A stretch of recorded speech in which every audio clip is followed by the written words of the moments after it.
బ్రహ్మోస్మి. దక్షిణాయన గ్రీష్మ ఋతో ఆషాఢ మాస కృష్ణ పక్ష ద్వితీయ మంగళవారం ధనిష్ఠా నక్షత్రం.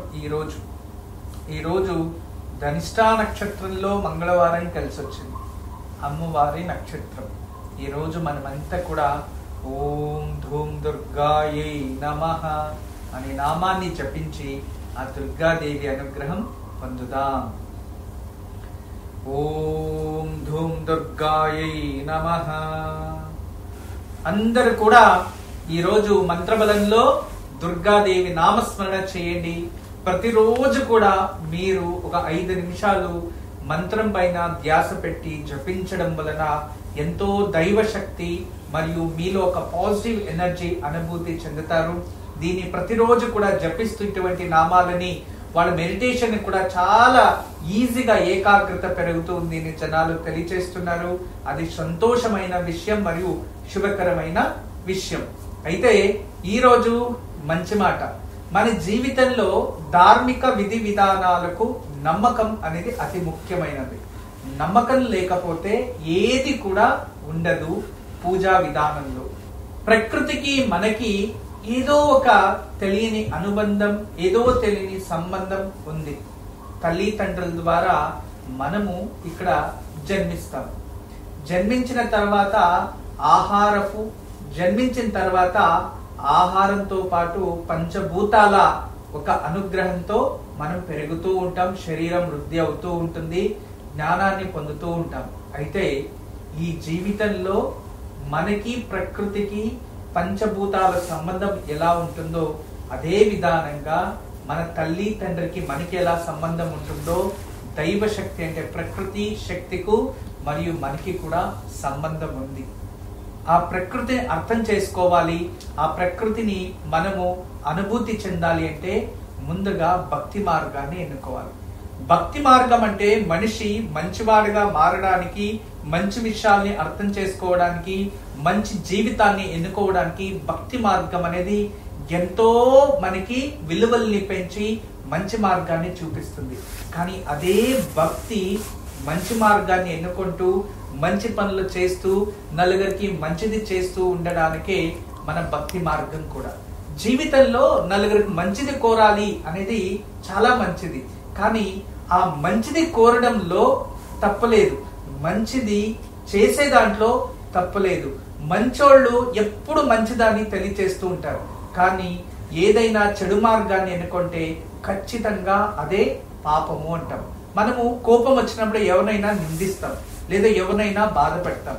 అప్పుడు అటువంటి సమయంలో వేరే వాళ్ళు ఎంత క్షోభ, ఎంత మానసికంగా అనుభవిస్తారో ఆ బాధని మన వల్ల వాళ్ళు అనుభవించినప్పుడు దాన్ని కర్మ అంటారు. ఖచ్చితంగా ఏదో విధానంగా ఆ బాధ మనం కూడా అనుభవిస్తాము. దీనికి అనుసంధానంగా ఒక చిన్న కథ తెలియచేయాలంటే, పూర్వంలో ఒక గ్రామం, ఆ గ్రామంలో ఒక చిన్న అబ్బాయి, అతను ఏం చేస్తుంటాడంటే ఈ ప్రకృతిలో చీతాకోక చిలకలు ఇలాంటివి చిన్న చిన్న పురుగులు ఏదైనా ఉంటే ఆ పురుగులకి ఈ ఒక చీపురు పుల్లులు అవి ఇవి తీసుకునేది, దాన్ని కుచ్చేది, వాటికి హింస పెట్టే దాంట్లో ఆనందం పొందుతూ ఉంటాడు. అలా అలా అలా పెరుగుతూ దాన్ని మర్చిపోయి కొంచెం పై ఎదుగుతాడు. ఇక స్కూలు అక్కడెక్కడ వేస్తారు, ఒక గురుకులంలో వేస్తారు.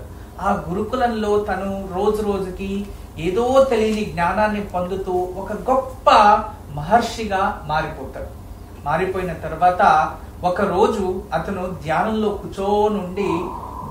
కూర్చొని ఉంటాడు ఒక ఆశ్రమంతో. అటువంటి సమయంలో ఎవరో ఒకరు ఆ రాజ్యంలో రాజధనాన్ని అపహరించి ఆ దొంగలు పారిపోయి వస్తూ ఉంటారు. వాళ్ళని వెతుక్కొని రాజసేవకులు, రాజభటులు కూడా వాళ్ళు వెతుక్కొని వస్తూ ఉంటారు. వీళ్ళు ఎక్కడ దాక్కోవాలో అర్థం కాకుండా ఆ మఠము అంటే ఆ ఆశ్రమం బయట ధ్యానంలో కూర్చున్న మహర్షి ఈ ఒక దొంగలకి కనబడతారు. కనబడంగానే అరే ఇక్కడ ధ్యానంలో కూర్చోన్నారు మహర్షి, ఇక్కడ కూర్చోనుంటే మనం కూడా ఆశ్రమం లోపల వెళ్ళి దాక్కునేద్దాము, మనము తప్పించుకునేయచ్చు అని వీళ్ళు ఆలోచించి ఆ దొంగల ముఠ ఆ ఒక ఆశ్రమంలో ప్రవేశించేసి వాళ్ళ దగ్గర ఉన్న నగదు బంగారంతా ఒక చోటు దాచేసి వాళ్ళు కూడా ఆశ్రమంలో ఉండిపోతారు. తర్వాత బయటకు వస్తారు. తర్వాత ఆ ఒక ఎవరైతే రాజభటులు దొంగలు ఎదుర్కొని వస్తుంటారో వాళ్ళు వచ్చి ఈ మహర్షి ధ్యానంలో ఉంటే వాళ్ళని భక్తిపూర్వకంగా అడుగుతారు, అయ్యా మహర్షిలారా, ఇక్కడ దొంగలు వచ్చారు ఇటువైపు, మీరు ఆశ్రమంలో ఏమైనా వచ్చారా, లేదు ఇక్కడ ఏదైనా దాక్కున్నారా, దయచేసి తెలియచేయండి అంటే అతను దీర్ఘంగా ధ్యానంలో ఉంటాడు. అవి వినబడదు అతనికి. అప్పుడు వీడికి కోపం వస్తుంది, క్రోధం పెరుగుతుంది. అప్పుడు ఇతను దొంగల ముఠాకి అధిపతి అనుకుంటా, అందుకే ఇతను మాట్లాడట్లేదు, మనము లోపల వెళ్ళి వెతుకుదాం రండి అని వెళ్ళి లోపల వెతకడానికి వెళ్తే అక్కడ కొన్ని వ్యక్తులు కనబడతారు. తర్వాత వాళ్ళని పట్టుకొని తర్వాత ఆ ఆశ్రమం అంతా వాళ్ళు చక్కగా వెతుకుతారనమాట. అప్పుడు రాజధనం కనబడుతుంది. ఓ వీళ్ళే దొంగలు అని చెప్పి వాళ్ళని బంధించుకొని తర్వాత ఆ మహర్షిని కూడా బంధించేసి ఆ మహర్షి ఏం చెప్పినా వినకుండా తీసుకెళ్లిపోతారు. తీసుకెళ్లిపోయి ఒక మహారాజు ముందు నిలబెడతారు. మహారాజు ముందు నిలబెట్టి వీళ్ళు ఎవరు, మీకు వీళ్ళకి సంబంధం ఏమింటే ఏమి మాట్లాడు. ఆ మహారాజు ముందు ఆ మహర్షి ఆ అవమానంతో చాలా బాధతో సైలెంట్ గా ఉండిపోతాడు. తర్వాత ఆ మహారాజు కోపంతో ఉద్రేకమై అతనికి ఒక శిక్షని విధించాలి అని చెప్పి అతను ఏది విచారించకుండానే వీళ్ళు చూడ్డానికి ఋషివేషంలో ఉన్న దొంగల ముఠాకి యజమాని అనిపిస్తుంది, వీళ్ళని బల్యాలతో పొడిచి హింస పెట్టి చంపేయండి, ఇటువంటి వాళ్ళు ఇలా చేస్తే దీన్ని విన్న మన రాజ్యంలో ఎవరు దొంగలే ఉండకూడదు అని కఠినమైన ఒక నిర్ధారణ తీసుకొని దాన్ని అమలు చేసేస్తారు ఆ మహారాజు. తర్వాత రాజభటులు వాళ్ళు తీసుకెళ్లి అందరికి ఆ ఏదైతే బల్యము అనేది ఉంటుంది కదా చూపగా వాటితో పొడిచేసి వదిలేస్తారు. పొడిచిన వెంటనే ఒక రోజు 2 రోజుల్లో ఆ దొంగలంతా చనిపోతారు. కానీ ఈ మహర్షి అంటే ఈ ఋషి మాత్రం 2 రోజులైంది, 3 రోజులైంది, 5 రోజులైంది, 10 రోజులైనా అతను చావే రాదు, అలాగే ఆరోగ్యంగా అలాగే ఉంటాడు. 1 నెల అయింది, ఆరోగ్యంగానే ఉన్నాడు. తర్వాత దాన్ని విన్న మహారాజు భయభ్రాంతుడై అతని దగ్గరికి వెళ్ళి, అయ్యా నన్ను అయ్యా నా తప్పు మన్నించండి, మీరు దైవ పురుషులు దైవాత్మలు, తెలియకుండా మేము ఇలా చేసేసాం, మమ్మల్ని మన్నించండి అని. తర్వాత ఆ చూపైన బల్యాన్ని తీస్తే అది రాదు బయటికి. అప్పుడు దాన్ని విరుక్కొట్టేసి వెనుక ముందు విరుక్కొట్టేస్తారు. మధ్యలో ఉన్నది అతని కడుపులో అలాగే ఉండిపోతుంది. తర్వాత ఎన్నో రోజులు అతను అలాగే బతికి మంచి మహర్షిగా పేరు తెచ్చుకొని ఒకరోజు స్వర్గస్థులు అవుతారు. స్వర్గస్థులు అయిన తర్వాత అతను భూలోకం నుంచి సూక్ష్మ శరీరం అనేది అతనికి ప్రయాణం చేసే సమయంలో యమద్వారంలో యమదర్శనం జరుగుతుంది. అప్పుడు ఆ మహర్షి, అయ్యా యమరాజా, నాకెందుకు ఇటువంటి శిక్షణ ఇచ్చావయ్యా? కాదు, నన్ను బల్యాలతో పొడిచారు, అప్పుడే చనిపోయింటే సరిపోయేది, కానీ ఆఖరి వరకు ఆ ఏదైతే పొడిచారో ఆ లోహం నాలోనే ఉండిపోయింది, కానీ ఇన్ని సంవత్సరాలు నేను బతికి చనిపోయాను కదా, అదేదో అప్పుడే చనిపోయేలా చేసింటే ఇంట్లో నాకు మోక్షమన్నా వచ్చేది కదా ఆ యమధర్మరాజా అని భక్తితో అతని దగ్గర అడిగితే అప్పుడు ఆ యమధర్మరాజు తెలియచేస్తారు, అయ్యా మహర్షి, నువ్వు మహామహర్షి అయ్యావు జ్ఞానంతో, కానీ నువ్వు చిన్న వయసులో తెలియని వయసులోనే నువ్వు ఇటువంటి సూక్ష్మ జీవులకి హింస పెట్టి వాళ్ళని ఇలా చేయడం వలన నీకు ఆ కర్మ అనేది అక్కడే అనుభవించి ఇక్కడ వచ్చావు. ఏ మానవుడైనా ఒక జీవరాశికి బాధపడితే అదే విధానంగా అక్కడ కర్మ క్షోభని అనుభవించే అతను ఇక్కడికి వస్తాడు. దాన్ని మర్చిపోతున్నారు మానవులు. ఇది నువ్వు చిన్న వయసులో తెలియకుండా చేసినా కూడా కర్మనే, ఆ కర్మని అనుభవించి ఇప్పుడు ఇక్కడికి వచ్చావు, ఇక నీకు మోక్ష మార్గమే అని అక్కడి నుంచి ముందుకు పంపిస్తాడు. అంటే ఈ కథని విన్నా మీరు అర్థం చేసుకోవాలి, మనం ఏ జీవరాశులకైనా ఎవరికైనా బాధ పెట్టడం వల్ల ఆ కర్మ ఖచ్చితంగా మనకి రిపీట్ అవుతుంది. మీరు ఒకరికి మోసం చేశారనుకోండి, మీకు ఇంకొకరు మోసం చేస్తారు.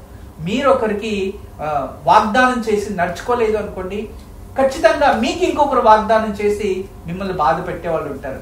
మీ వల్ల ఎవరికైనా భారీగా అవమానం జరిగింది అనుకోండి, ఖచ్చితంగా వేరే వాళ్ళ వల్ల మీకు కూడా అటువంటి అవమానం ఏదో ఒక రోజు జరిగే తీరుతుంది. అందువలన ఎప్పుడు కూడా మీరు ఏదైనా తప్పులో తెలియకుండా ఏదైనా చేసింటే ఖచ్చితంగా క్షమాపణ కోరండి. ఆ క్షమాపణ కోరుకోండి. ప్రతిరోజు దేవుడి దగ్గర, పరమేశ్వర నన్ను క్షమించు, నేను తెలిసి తెలియకుండా ఏదైనా కర్మ చేసి ఉంటే క్షమించు, నేను ఎవరైనా బాధ పెట్టింటే క్షమించు అని ఆ భగవంతుడి దగ్గర క్షమాపణ కోరుకుంటూ సరిదిద్దుకోవడానికి ప్రయత్నించండి. క్షమాపణకి మించినది మరొకటి లేదు. మీరు అంతే, మన జీవితంలో ఎవరైనా మనల్ని బాధ పెట్టేసినా, ఎవరైనా మనల్ని దూషించినా, ఎవరైనా మనకి ఎక్కువగా హింస పెట్టినా క్షమించేయడం వదిలేయండి, క్షమించేసేయండి. అంటే క్షమాపణ అడిగే వారి కన్నా ఈ క్షమించే గుణం ఉంటుంది కదా, వాళ్ళు మహా గొప్ప వ్యక్తులు అంటారు. అలా మీరు గొప్పవాళ్ళు అవ్వాలి అంటే మీలో క్షమించే గుణం మీలో ఉండాలి. అలా ఉంటేనే మీ జీవితంలో ఎదుగుదల అనేది ఖచ్చితంగా ఉంటుంది. అప్పుడు మీరు మనస్సాక్షి ఒప్పుకొనేలా బతకచ్చు, మీరు ప్రశాంతంగా ఉండొచ్చు. ఎప్పుడైతే ఇతరుల్ని క్షమించలేని గుణం మీలో ఉంటుందో అది ఆత్మ బరువుగా మారిపోయి మీకు తెలియకుండానే ఆ బరువుని మోస్తూ మీరు తెలియకుండానే మీరు మానసికంగా మరియు సూక్ష్మ శరీరానికి చాలా అష్ట కష్టాలు జరుగుతూ ఉంటుంది. ఇది పరమ సత్యం. ఇటువంటి సూక్ష్మమైన విషయాలని అర్థం చేసుకునే వారికి మాత్రమే అర్థమవుతుంది. మన ఇంట్లో కుక్కలు ఉండొచ్చు, పిల్లలు ఉండొచ్చు, ఏదైనా ఉండొచ్చు, మనకు తెలిసి తెలియకుండా ఏదో ఒక పెంచుతూ ఉంటాము.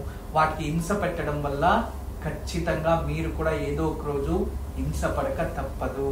అందువలన ఇతరుల్ని హింసించడం, ఇతరుల్ని బాధ పెట్టడం, ఇతరుల్ని క్షోభకి దారి తీయడం, మోసం చేయడం, వంచడం మానేసి కష్టపడడం, ప్రేమించడం, మీ కాలుపైన మీరు నిలుచుకోవడం, జ్ఞానం పొందడం, భక్తి మార్గాన్ని ఎన్నుకోవడం, మంచి దారిలో ముందుకెళ్ళడం ప్రయత్నించండి. మీరు ఎంతో సంతోషంగా ఉంటారు. ఖచ్చితంగా మీరు చెట్టు కిందైనా తృప్తిగా నిద్రించేలా, చెట్టు కిందైనా తృప్తిగా బతికేలా ఉండాలి జీవితం. ఎంతో మంది గొప్ప గొప్ప ఇళ్ళు కడతారు, డబ్బులు సంపాదిస్తారు, మంచి ఇల్లు కడతారు, బృహదాకారమైన ఇంట్లో ఉంటారు, మంచి ఆర్కిటెక్ట్ డిజైన్ చేపిస్తారు, మంచి బెడ్ వేసుకుంటారు, మంచిగా మంచాలు చేస్తారు. కానీ పడుకోగానే నిద్ర వస్తుందా? లేదు. మీరు పడుకోగానే నిద్ర రావాలి. ఎక్కడైనా తృప్తిగా నిద్రించే ఒక యోగం మీలో ఉంది అంటే మీరంత అదృష్టవంతులే ఉండాలి. అలా ఏదో బాధపడుతూ ఆలోచించుకొని ఏదేదో మనసులో పెట్టుకొని మీరు ఆ నిద్ర రాకుండా టాబ్లెట్స్ వేసుకొని నిద్రపోతూ ఫ్రస్ట్రేషన్స్ పెంచుకొని ప్రశాంతత లేకపోతే మీరు ఇంత కష్టపడి ఇంత మంచి మార్గాలను ఎన్నుకొని ప్రయోజనం లేదు.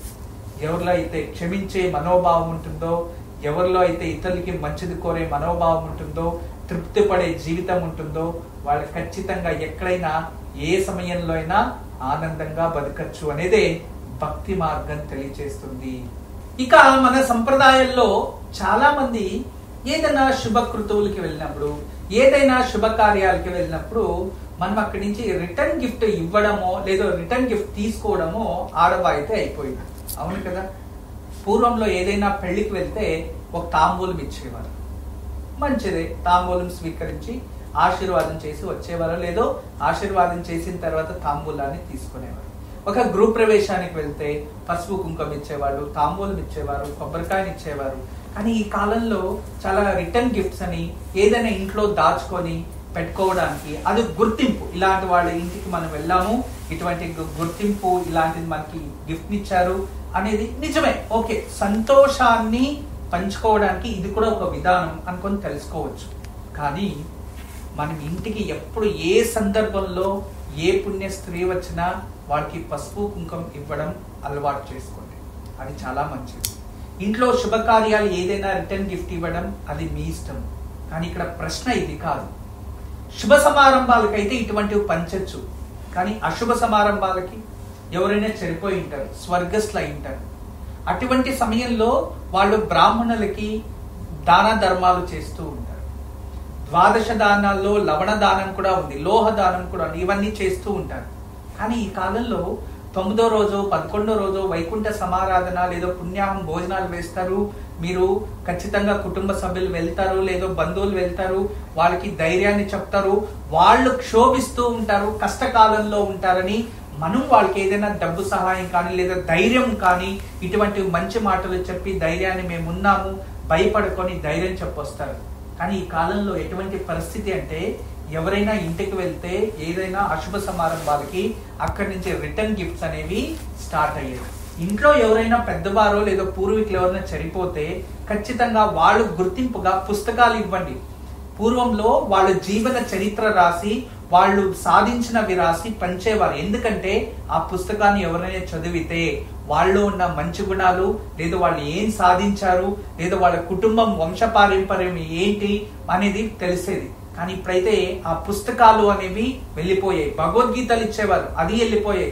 శ్లోకాలు పుస్తకాలు ఇచ్చేవారు, అవి వెళ్ళిపోయాయి. రిటర్న్ గిఫ్ట్లని గ్లాసు, చెంబు, కంచాలు ఇలాంటివి ఇస్తూ ఉంటే దాన్ని తీసుకెళ్లి వాళ్ళ ఇంట్లో పెట్టుకునేప్పుడంతా అరే ఈ ఇంట్లో స్వర్గస్థులు అయినప్పుడు ఇది ఇచ్చింది, ఈ ఇంట్లో స్వర్గస్థులు అయినప్పుడు ఇది ఇచ్చింది అని అదే గుర్తు పెట్టుకొని ఆ నెగిటివిటీలోనే వాళ్ళ మైండ్ ఉండిపోతుంది. అప్పుడు ఆ నెగిటివిటీ ఇంకా ఎక్కువ జరుగుతుంది మీకు. కానీ ఇచ్చిన తృప్తి మీకు ఉండదు, తీసుకున్న తృప్తి వాళ్ళకి ఉండదు. దయచేసి అర్థం చేసుకోండి.